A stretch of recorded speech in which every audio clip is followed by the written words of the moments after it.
श्री शिवाय नमस्तुभ्यम। दोस्तों, जैसा कि आप सभी लोग जानते हैं कि 17 दिसंबर 2025 यानी बुधवार को पड़ रही है पौष महीने की कृष्ण पक्ष प्रदोष व्रत। और दोस्तों, यह वह तिथि है जो पौष महीने में पड़ने सबसे बड़ी तिथि है, क्योंकि यह पौष महीने में पड़ने वाली है और इसका बहुत ही बड़ा और विशेष महत्व होता है। पूज्य गुरु जी ने कहा है कि अगर कभी भी मौका लग जाए और पौष महीने की प्रदोष व्रत बुधवार को पड़ जाए तो आप लोगों को 7 हरा दूर्वा का उपाय तो अवश्य ही करना चाहिए। इन दोनों का संयोग बहुत ही कम आता है। इसी के साथ में गुरु जी ने अपनी शिव पुराण कथा में बताया है कि इस दिन आपको 7 दूर्वा का उपाय तो आपको अवश्य ही करना चाहिए, क्योंकि ऐसा दिन पूरे साल में सिर्फ एक ही बार आता है। और दोस्तों, आप सभी लोग जानते हो कि बुधवार का अगर सबसे बड़ा उपाय है तो वह 7 हरा दूर्वा वाला उपाय है। तो दोस्तों, इस बुधवार प्रदोष व्रत के दिन आप लोगों को इस 7 हरा दूर्वा वाला उपाय को जरूर करना है। बहुत सारे लोग होंगे जिन लोगों ने इस उपाय को ना किया हो, मतलब पूरा साल निकल गया, उन्होंने किसी भी दिन इस 7 हरा दूर्वा वाला उपाय को ना किया हो। पर दोस्तों, आपके पास एक आखिरी मौका बचा हुआ है जो कि 17 दिसंबर के दिन है। तो इस दिन आप लोगों को इस वाले उपाय को जरूर कर लेना। भले ही आपने पूरे महीने भर इस उपाय को ना किया हो, पर अगर आपने इस पौष महीने के बुधवार प्रदोष व्रत के दिन अगर इस वाले उपाय को कर लिया तो आपको इस उपाय को करने का वह फल मिलेगा जिसकी आपने कभी कल्पना भी नहीं करी हो। इसीलिए आप लोग इस वाले उपाय को एक बार जरूर कर लेना है, ताकि आप लोगों के हाथ से यह मौका ना जा सके और आपको इस उपाय को करने का फल मिल सके। दोस्तों, ये उपाय पंडित जी ने अपनी अभी ही शिव महापुराण की कथा में बताया है, जिस उपाय को आज हम आपको बहुत अच्छे से समझाने वाले हैं। इस वीडियो को देखने के बाद इस उपाय को समझने के लिए आपको कोई और वीडियो को देखने की जरूरत नहीं पड़ेगी। तो चलिए दोस्तों, उपाय को शुरू करते हैं। देखिए, यह है इस पौष महीने के बुधवार प्रदोष व्रत के दिन ये इतना खास होता है, इतना महत्वपूर्ण होता है, देखा गया है। कभी कभी बड़े बड़े पूजा पाठ अनुष्ठान से जो मनोकामना पूर्ण नहीं होते, वह पौष महीने के बुधवार प्रदोष व्रत के दिन एक छोटे से उपाय करने से ही आपकी मनोकामना पूर्ण हो जाती है। और बहुत सारे लोगों ने इस उपाय को किया भी है और उनको इस उपाय को करने का फल भी जरूर मिला है। अगर आप लोग भी इस उपाय को करना चाहते हैं तो आप इस उपाय को पहले अच्छे से समझ लेना, सुन लेना, उसके बाद करना। आपको इस उपाय का फल जरूरी, और इस उपाय को कर लेने से आपके घर में चाहे किसी भी प्रकार की दुख और समस्या क्यों ना चल रही हो, आपको उसका कारण भी नहीं पता है कि भाई ये समस्या किस कारण से चल रही है। उसका कुछ भी कारण हो सकता है, जैसे इसे पितृदोष हो सकता है या किसी भी तरह का मंगल दोष भी हो सकता है। तो इस दिन आप लोगों को यह वाला उपाय कर लेना है। ये एक ऐसा उपाय है जिस उपाय को अगर किसी विशेष दिन पर किया जाए तो भाई उस विशेष दिन का जो है वह तो मिलता ही मिलता है। पर हमने उस दिन पर इस उपाय को किया है तो हमें उससे भी बड़ा फल मिलता है, और फल बहुत जल्दी मिलता है, क्योंकि आप इस उपाय को बहुत ही बड़े और विशेष दिन पर कर रहे हो। तो चलिए अब उपाय के बारे में बात करते हैं, लेकिन उससे पहले आप लोगों को ये जानना आवश्यक है कि आखिर ये उपाय किस समय करना है, किसको करना है और कैसे करना है।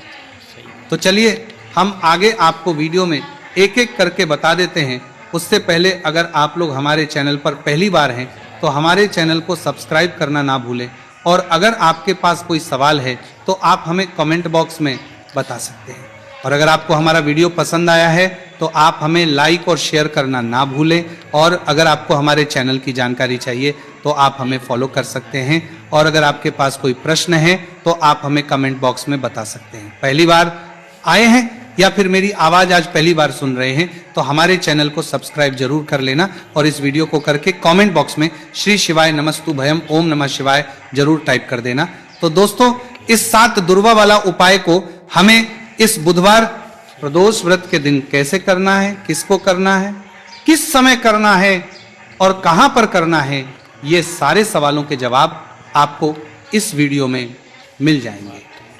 और जो ये वीडियो देखेगा भाई, उसको 7 हरा दूर्वा वाला उपाय जरूर करना चाहिए, क्योंकि इस दिन 7 दूर्वा का भी बहुत ही बड़ा और विशेष महत्व होता है। और जब बात आ जाए हरा दूर्वा की तो ये सोने पर सुहागा वाली बात हो जाती है, और ये एक बहुत ही बड़ा उपाय हो जाता है इस बुधवार प्रदोष व्रत का। तो अब दोस्तों, इस 7 हरा दूर्वा वाला उपाय को आखिर करना किसको है, सबसे पहले हम लोग वो बात जान लेते हैं। तो देखो, घर की जो बड़ी माताएं बहनें होती हैं, उन माताओं बहनों में से कोई भी एक बड़ी माता बहन इस वाले उपाय को कर सकती है। और दोस्तों, अगर आप चाहें तो अपने घर में से सभी सदस्यों भी इस उपाय को करवा सकते हैं। अगर किसी व्यक्ति की खुद की कोई मनोकामना है, खुद की कोई दुख और परेशानी है जो कि वो अपने लिए ही करना चाहता है, इस वाले उपाय को तो वह खुद अपने लिए भी कर सकता है। बाकी अगर कोई घर में से ऐसा है जो कि अपने पूरे घर परिवार की सुख और शांति के लिए यह वाला उपाय करना चाहता है, तो भाई वो भी कर सकता है, उसमें भी कोई दिक्कत वाली बात नहीं है। कहने का मतलब यह है कि इस उपाय को हर सदस्य भी कर सकता है और पूरे घर परिवार के सदस्य के लिए घर की बड़ी माताओं बहनों में से कोई एक माता बहन भी कर सकती है। माताएं बहनें अगर घर में उपस्थित ना हो या वो ये वाला उपाय ना कर पा रही हो, तो फिर घर का कोई बड़ा सदस्य भी इस साथरा दूर्वा वाला उपाय को कर सकता है, चाहे फिर वो पुरुष ही क्यों ना हो, उसमें कोई भी दिक्कत वाली बात नहीं है। अब दोस्तों, जो अगला प्रश्न निकल कर आता है वह ये आता है इसको लेकर कि आखिर इस उपाय को हमें किस समय करना है, सुबह के समय करना है कि शाम के समय करना है। तो देखो, इस वाले उपाय को आप लोग सुबह के समय भी कर सकते हो और शाम के समय प्रदोष काल में भी कर सकते हो। अब अगर आप पूछो कि भाई सबसे उत्तम समय कौन सा रहेगा इस 7 हरा दूर्वा वाला उपाय को करने का, तो हम आपसे बस यही कहेंगे कि इस उपाय को आप सुबह के समय करेंगे तो ज्यादा बेहतर होगा। बाकी अगर प्रदोष काल के समय भी करेंगे तो भी अच्छा होगा, उसमें कोई भी दिक्कत वाली बात नहीं है। तो अब दोस्तों, जो अगली सबसे बड़ी और महत्वपूर्ण बात आती है वो ये आती है कि सुबह अगर हम उपाय को करेंगे तो हमें कितने बजे से लेकर कितने बजे तक के बीच में करना है, और शाम के समय प्रदोष काल में करेंगे तो हमें कितने बजे से लेकर कितने बजे के बीच में करना है। तो देखो, सुबह जितनी जल्दी हो सके आप उपाय को करने की कोशिश करना। बाकी अगर कारणवश लेट भी हो जाओ, थोड़ी देर भी हो जाए, तो 10 या 11 बजे तक भी आप उपाय कर लेना, पर 12 बजे से ज्यादा देरी ना हो, ठीक है, इस बात का ध्यान रखना। उसके बाद में दोस्तों, अगर शाम के समय प्रदोष काल की बात करें, प्रदोष काल का जो समय है होता है वो शाम के 6 बजे से शुरू हो जाता है। मतलब शाम के 6 बजे से लेकर शाम के 6 बजे से रात के 8 बजे के बीच का जो समय होता है, यह समय प्रदोष काल का समय होता है। तो इस उपाय को 7 या 8 बजे के बीच में भी कर सकते हो। मैं आप कभी भी इस वाले उपाय को कर सकते हो, उसमें कोई भी दिक्कत वाली बात नहीं है। तो पौष का महीना ही है जो आपको धन दौलत पुण्य दोनों ही देने वाला है। पौष के महीने में तुलसी का पूजन करके, श्री हरि विष्णु से जुड़े हुए कुछ उपाय करके आप अपने जीवन की निर्धनता, धन से जुड़ी समस्याएं, कर्जे से जुड़ी समस्याओं को हमेशा के लिए दूर कर सकते हैं। ये वही महीना है जिस माह में भगवान विष्णु योग निद्रा से जागते हैं। भगवान विष्णु को तुलसी अति प्रिय है, इसलिए उनकी पूजा में भी विशेष रूप से हम तुलसी का उपयोग करते हैं। और बिना तुलसी दल के, बिना तुलसी मैया के श्री हरि विष्णु की पूजा और उनका भोग दोनों ही अधूरे होते हैं। इसीलिए पौष के महीने में ऐसा उपाय आपको बताने वाले हैं जिसे करने से श्री हरि विष्णु की असीम कृपा आपको मिलेगी और मां तुलसी से ऐसा आशीर्वाद मिलेगा, जीवन का हर दुख, हर कष्ट, गरीबी, निर्धनता, कर्जे से जुड़ी समस्याएं सब कुछ ही आपके जीवन से दूर हो जाएगा और सुख, समृद्धि, धन, वैभव, ऐश्वर्य सब कुछ आपको अपने जीवन में आसानी से मिलने लगेगा। तो चलिए बात कर लेते हैं कि कौन सा उपाय है, तुलसी के पौधे में कौन सी चीज आपको रखनी है और इस उपाय को किस समय करना है। देखिए, सबसे पहले तो आपको बता दें कि अगर आपके घर में तुलसी का पौधा नहीं है तो पौष के महीने में एक तुलसी का पौधा अपने घर में लाकर जरूर लगाएं, क्योंकि पौष के महीने में जो लोग अपने घर में तुलसी जी का पौधा लाकर लगाते हैं, माँ तुलसी का पूजन करते हैं, कभी भी माँ तुलसी उनके घर में निर्धनता नहीं रुकने देती है। हमेशा उनके घर में धन की वृद्धि होती है, धन की वर्षा होती है। तो जरूर से तुलसी का पौधा आप पौष के महीने में अपने घर जरूर लेकर आए और अच्छे से आपको माँ तुलसी का पूजन करना है। माँ तुलसी के पौधे की देखभाल करनी है। और वो कौन चीज है जो आपको तुलसी के पौधे में पौष के महीने 17 दिसंबर बुधवार प्रदोष व्रत में रखना है, और कैसे यह चीज रखते ही रातों रात आपके जीवन में चमत्कार होगा और आपके भाग्य का भी आपको साथ मिलेगा। तो देखिए, इस वीडियो में जितने भी उपाय हम आपको बताएंगे सभी उपाय सरल है। देखो, गुरुजी ने कहा है कि बुधवार के दिन आपको 7 हरा दूर्वा वाला उपाय तो अवश्य ही करना चाहिए। वीडियो के अंतिम में आपको उपाय बताया है, आपको करना है। देखो, आगे बढ़ने से पहले वीडियो को एक लाइक जरूर करें। देखो, सबसे पहला उपाय, यदि आपके जीवन में कर्जा बहुत अधिक है, आपके जीवन में संकट बहुत अधिक रहते हैं, आपके ऊपर बहुत अधिक विपदा आ रही है, बार बार आपको अपने व्यापार में और अपने धन में हानि की थाली देखने को मिल रही है, यानी कि आपको प्रत्येक कार्य में हानि हो रही है, तो आपको ये उपाय करना चाहिए। इस उपाय को करने के लिए आपको दो चीजों की आवश्यकता होगी। सबसे पहले है, आप जानते हो, जो कि भगवान गणेश जी को समर्पित होती है, तो आपको वह हरा दुर्वा की आवश्यकता होगी, साथ ही में 1 लोटा जल की आवश्यकता होगी। और आप जब भी उपाय को करें, जिस दिन भी आपको करें, तो आपको प्रातः कल सुबह वह करना है। इस बात का विशेष रूप से आपको ध्यान रखना है, ठीक है। तो आपको एक हरा दुर्वा लेनी है। अगर आधा हरा दुर्वा भी मिल जाती है तो भी कोई दिक्कत नहीं है, बस आपको हरा दुर्वा है। अगर ज्यादा ना मिले तो उस स्थान पर एक हरा दुर्वा भी ले सकते हैं। हरा दुर्वा आपको आसानी से कहानी पर भी मिल जाएगी। बस याद रखिएगा, शुद्ध दुर्वा, और मतलब उसे शुद्ध करके ही उपयोग में लीजिएगा, है ना। तो आपको करना क्या है, एक हरा दुर्वा या एक से ज्यादा भी हरा दुर्वा आप लोग ले सकते हैं, तो एक हरा दुर्वा अपनी ले लीजिए। एक हरा दुर्वा के साथ में आप 1 लोटा जल ले लीजिए, और इन दोनों ही चीजों को लेकर शिवाजी के मंदिर पहुंच जाइए। जी के मंदिर पहुंचकर सबसे पहले आप शिवाजी के पास में बैठ जाइए। शिवाजी के पास में बैठने के बाद जो शिवाजी की शिवलिंग होगी, शिवलिंग के ऊपर सबसे पहले आपको यह दुर्भाग्य को समर्पित करना है। दुर्भाग्य को कुछ इस प्रकार से समर्पित करना है कि जो दुर्भाग्य की दांडी का मुख होगा वह जलधारी की तरफ हो, जहां से जल नीचे करता है ना। और जो हरा दुर्वा का मिला हुआ भाग होगा वो अपने आप शिवाजी के पीछे की तरफ हो जाएगा, ठीक है। तो इस प्रकार से ये हरा दुर्वा का, ये दुर्वा आपको भगवान शिवाजी का शिवलिंग के ऊपर समर्पित करनी है। और जो 1 लोटा जल आप अपने साथ लेकर आए हैं, इसी दूर के ऊपर भगवान शिव जी के शिवलिंग के ऊपर एक धारा से आपको समर्पित कर देना है, ठीक है। अब यहां पर देखने बात यह है कि ये उपाय इस व्यक्ति को करना है जिस व्यक्ति की नौकरी नहीं लग रही हो, जो व्यक्ति परीक्षा में पास होना चाहता हो, तो इस व्यक्ति को अपने हाथों से इस उपाय करना है, तभी उपाय कम करेगा, ठीक है। उपाय को करने के बाद आपको 3 महीने उपाय आपको कब तक करना है, जब तक कि आपकी नौकरी ना जाए। जब तक आप इस उपाय को नियम के साथ करो, आपकी नौकरी जरूर लगेगी। अब बात करते हैं दूसरे उपाय के बारे में। तो देखिए, दूसरे उपाय जो है, देखिए, इस उपाय के लिए आपको मात्र 1 लौंग का जोड़ा लेना है, यानी कि 2 फूल वाली लौंग लेनी है। साथ में आपको मात्र थोड़ा सा शहद लेना होगा, और इसी के साथ में आपको तांबे के पात्र अंदर शुद्ध जल लेना होगा। अब देखिए, इन सभी सामग्रियों को लेकर के आपको भगवान शिव के मंदिर में पहुंच जाना है। देखिए, ये उपाय आप सुबह से लेकर शाम तक कर सकते हैं। तो वह सबसे पहले तो आपके पास जो 2 फूल वाली लौंग है, उन्हें आपको शहद के अंदर अच्छे से डुबो है, यानी कि दोनों लौंग पर आपको अच्छे से शहद का लेपन कर देना है। अब आपको जो आपके पास एक लोटा जल है, सबसे पहले तो उसे शिवलिंग पर धीरे धीरे समर्पित करना है, और श्री शिवाय नमस्तुभयम इसका जाप करते हुए समर्पित कर देना है। अब आपके पास जो 2 फूल वाली लौंग है, शहद से उसे आपको शिवलिंग पर अर्पित करना है, और आपको प्रार्थना करनी है कि जीवन में जो रोग की स्थिति है वो समाप्त हो, जीवन के जो संकट और समस्याएं हैं वो सभी समाप्त हो, जीवन से जो कर्ज की समस्या है वो समाप्त हो। इस प्रकार से प्रार्थना करते हुए ये जो 2 फूल वाली लौंग ही शहद संयुक्त इस आपको शिवलिंग पर अर्पित कर देनी है। आपकी जो भी समस्या होगी इस बुधवार के दिन अवश्य ही समाप्त हो जाएगी। तो इस प्रकार से आपको पहला उपाय करना है। अब हम बात कर लेते हैं दूसरे उपाय के बारे में।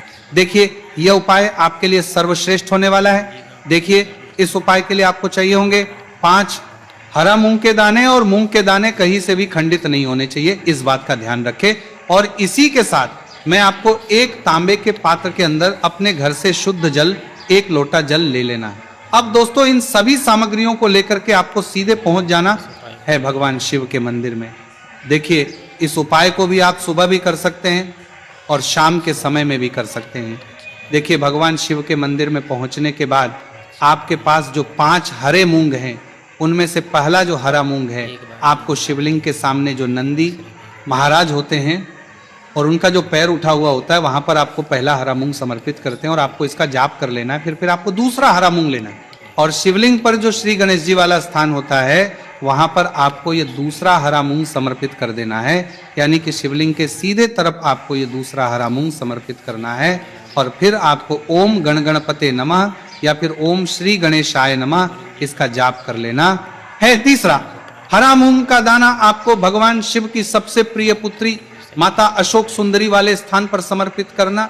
शिव की जो जलाधारी होती है, जहां से जल बह करके आता है, उसी जलाधारी के बीच में जो कहीं कहीं उठी हुई लाइन होती है सांप की आकृति के रूप में, वहीं पर आपको तीसरा हरा मूंग समर्पित करना है और फिर आपको ओम नमः शिवाय इसका जाप कर लेना है। अब दोस्तों चौथा जो हरा मूंग है उसे आपको भगवान कार्तिकेय जी का जो स्थान होता है शिवलिंग पर, वहां पर आपको ये चौथा हरा मूंग का दाना समर्पित कर देना है और आप ओम नमः शिवाय इसका जाप कर लेना है। अब दोस्तों आपके पास जो पांचवा और अंतिम हरा मूंग बचा हुआ है उससे आपको उससे जल के पात्र के अंदर डाल देना है और इस हरे मूंग से युक्त जल से आपको भगवान शिव के शिवलिंग का अभिषेक कर देना है। जल आपको बिल्कुल धीरे धीरे समर्पित करते जाना है और लगातार आपको शिव महापुराण के मूल श्री शिवाय नमस्तुभयम इसका जाप करते रहना है। फिर आपको शिवलिंग के आगे बैठकर, यदि आप अपने बच्चों के लिए यह उपाय कर रहे हैं, यदि आप अपने बच्चों की बुद्धि ज्ञान और विवेक के लिए उपाय कर रहे हैं तो उसके लिए आपको प्रार्थना कर लेनी है, या फिर व्यापार में वृद्धि करने के लिए यह उपाय कर रहे हैं तो उसकी कामना करते हुए आपको प्रार्थना कर लेनी है, या फिर अपनी नौकरी के लिए कर रहे हैं, या फिर अपने इंटरव्यू के लिए, या फिर धन की प्राप्ति के लिए कर रहे हैं। जिस भी कामना के लिए आप उपाय कर रहे हैं उसे परिपूर्ण करने के आपको महादेव से प्रार्थना कर लेनी है और फिर आपको वापस अपने घर आ जाना है। पूज्य गुरु जी ने कहा है कि जो भी व्यक्ति इस उपाय को कर लेता है तो यकीन मानिए आपके जीवन की जो सारे संकट, कष्ट और बाधाएं ही वह सभी समाप्त होंगी। अब हम बात करते हैं अगले उपाय की। इस उपाय के लिए आपको एक दीपक लेना है। दीपक आप मिट्टी का भी ले सकते हैं और शुद्ध आटा मढ़कर उसका दीपक भी आप तैयार कर सकते हैं। अंदर गोलबाती का प्रयोग करना है और दीपक के अंदर आपको शुद्ध घी का प्रयोग करना है। इसी के साथ में आपको मात्र एक फूल वाली लौंग लेनी होगी। अब ये एक दीपक और एक फूल वाली लौंग लेकर के सीधा आपको पहुंचना होगा बरगद के वृक्ष के। वहां पर देखिए, सबसे पहले तो आपके पास जो एक फूल वाली लौंग है उससे आपको बरगद के वृक्ष की जड़ में समर्पित करना है। देखिए, अगर आपके जीवन में कोई भी बड़ा संकट आने वाला है, कोई बड़ा कष्ट आने वाला, तो वह इस उपाय के माध्यम से दूर होने वाला है। महादेव की विशेष कृपा रहेगी कि जो भी संकट आपके जीवन में आने वाला होगा वह भी दूर हो जाएगा।